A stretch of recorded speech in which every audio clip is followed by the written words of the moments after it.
Halo guys, welcome back to Kobe Movie. Dan Mimin tidak menyangka ternyata hari ini rilis guys Tonghua Perfect World One Message yang biasanya di Kamis malam. Kok bisa ya? Nggak tahu juga tuh dari pembuatnya. Apa gara-gara Throne of Steel apa Housen udah tamat atau bagaimana nih? Tapi di part hari ini bakal seru banget karena Xiahou akan menyaksikan pertarungan antar leluhur kuno guys. Ternyata leluhur kuno asing benar-benar mau turun ke dunia ini, tetapi digagalkan oleh sosok kekuatan yang mengerikan. Siapakah orang yang bisa menghentikan leluhur kuno asing itu turun ke dunia? So maka dari itu, kita pun masuk ke intro ya guys ya. Hehehe.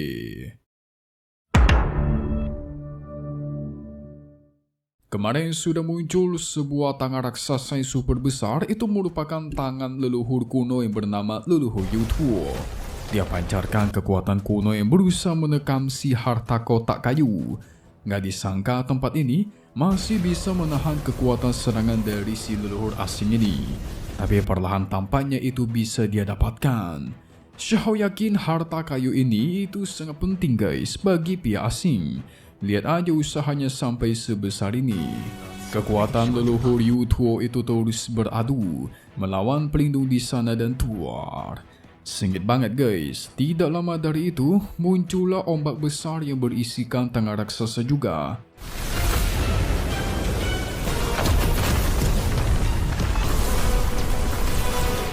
Ternyata itu adalah tangan raksasa makam kuno dari dunia ini guys, Raja Makam Kuno. Dia beradulah melawan si leluhur Yutuo. Sengit banget. Kuan dan singa emas terus menyoraki agar sang leluhur berhati-hati.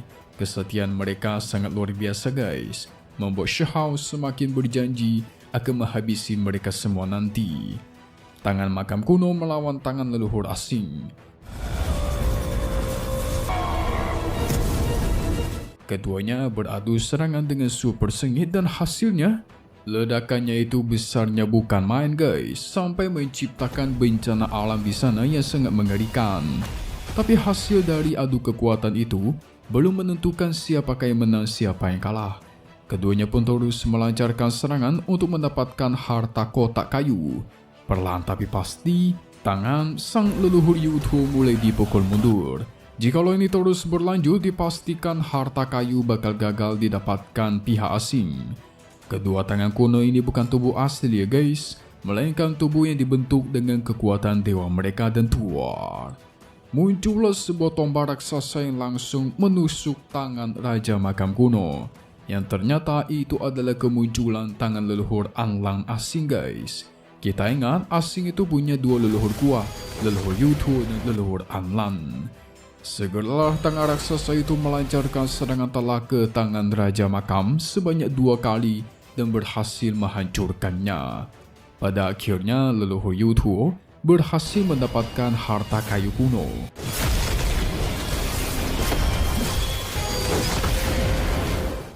Wait, kalian jangan kira ini sudah selesai. Tiba-tiba muncul sosok raksasa dari bawah tanah yang merupakan Raja Makam Kuno itu sendiri. Rumor cerita sempat banyak mengatakan guys, banyak praktisi makam kuno yang tidak pernah benar-benar meninggal, melainkan mereka mengasingkan diri. Salah satunya yang tersisa itulah si Raja Makam Kuno ini. Dia yang terakhir guys. Raja Makam melepaskan genggaman tangan leluhur Yutuo dari harta kotak.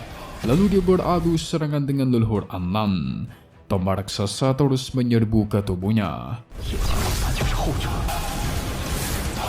Leluhur Anlan mengatakan, "Kau kira tubuh asliku tidak bisa datang, ha? Gara-gara adu kekuatan mereka yang terlalu kuat, itu sampai menggoncangkan perbatasan tempat Cao Yusheng dan Guru Meng Tianzheng. Itu membuat mereka mengira apa jangan-jangan pihak leluhur asing sudah menembus jurang langit, tapi harusnya tidak mungkin.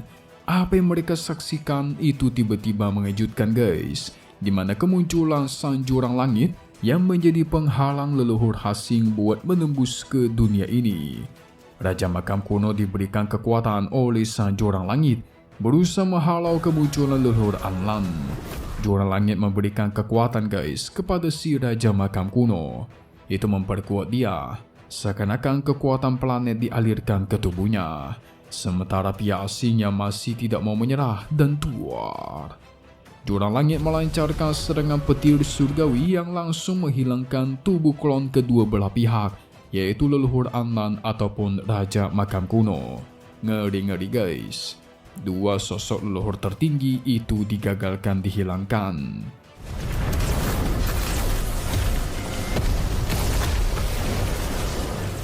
Jurang Langit emang mengerikan sih. Harta kayu kuno pun jatuh ke tanah. Ini bakal menjadi pertempuran darah untuk merebut harta kota ini. Shao masih memantau keadaan karena dia melihat tidak ada satupun dari pihak asing yang bertindak duluan. Ternyata mereka melihat Shao yang tenang-tenang doang guys. Ketika menyaksikan pertempuran antar leluhur kuno, mengartikan dia pasti bukan orang biasa di otaknya Kuan dan teman-temannya. Maka mereka mengajaklah Shao buat kerjasama mengambil harta kotak tersebut. Setelah didapatkan, mereka boleh merebutnya masing-masing tanpa pandang kawan. Shao diam-diam menyusupkan kekuatannya ke tempat si kotak harta. Dia pun berjalan melewati mereka. Kuan dan teman-temannya tentu menaruh curiga kepada dia guys. Tapi mereka juga nggak bisa menebak-nebak Shao ini sebenarnya siapa sih. Maka Kuan mengatakan demi klan asingnya, dia rela serahkan darahnya sebagai jaminan kalau mereka tidak akan berbuat curang. Yang penting kerjasama dulu untuk mengambil kotak itu. Yang berani melanggar maka tubuh dan jiwanya dihancurkan. Tapi sialnya mereka bertiga diam-diam melancarkan serangan. Shao yang sudah siap, dia tunjukkanlah sosok aslinya lalu menahan serangan itu dengan jalur 6 reinkarnasi. Karena udah jelas maksud dari ketiga asing yang mencoba menjebak Shao, maka sudah pasti harus dihabisi.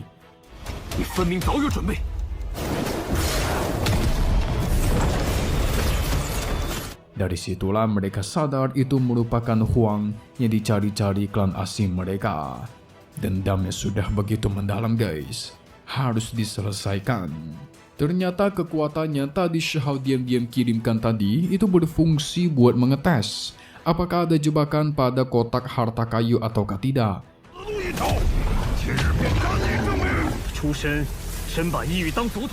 Maka dia bisa dengan aman bertarung melawan si singa emas. Adu kekuatan terlalu kuat membuat Lord kita mementalkan sang singa emas. Dan disitulah terungkap kalau harta kotak tidak memiliki jebakan, aman untuk diambil. Segera mereka terjang untuk merebutnya. Tidak dibiarkan begitu saja guys. Kuan bersama sahabatnya melancarkan serangan hujan tombak kegelapan. Itu menghujani Lord kita Shao dari segala arah seperti rintikan hujan tombak. Tidak terhingga jumlahnya guys. Sementara Kuan dari atas melancarkan tebasan pedang merah. Lord kita mau memberikan kepahaman. Dia habisi satu persatu. Tebasan Kuan dia balas dengan tebasan pedang abadi. Sementara hujan ribuan tombak itu dia hisap ke dalam lubang hitamnya guys. Mantap.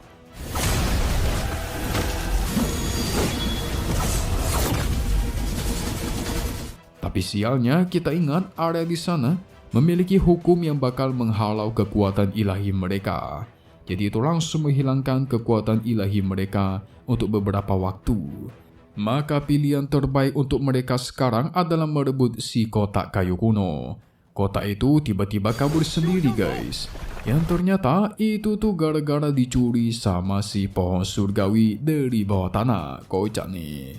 Ternyata diam-diam nyuri harta dia. Shao menyerang dia tanpa henti, tapi sialnya dia berhasil kabur ke dalam ruang hampa. Maka Shao segera ikut masuk meninggalkan ketiga musuh asing. Dia cari menggunakan penanda yang sudah dia tanamkan ke harta kotak. Dan segera dia kejarlah si pohon kocak. Si pohonnya kabur kocar-kacir guys. Diserang terus-menerus oleh Shao dengan petirnya. Tapi dia sampailah ke sebuah tempat yang sungguh aneh.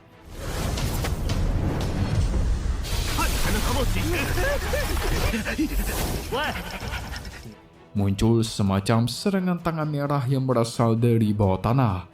Peti-peti di sana juga memunculkan mayat hidup yang terus menyerbu. Tapi Shao nggak peduli. Dia kejar si pohon surgawi dan masuk ke dunia lain yang bernama Pasar Changshi.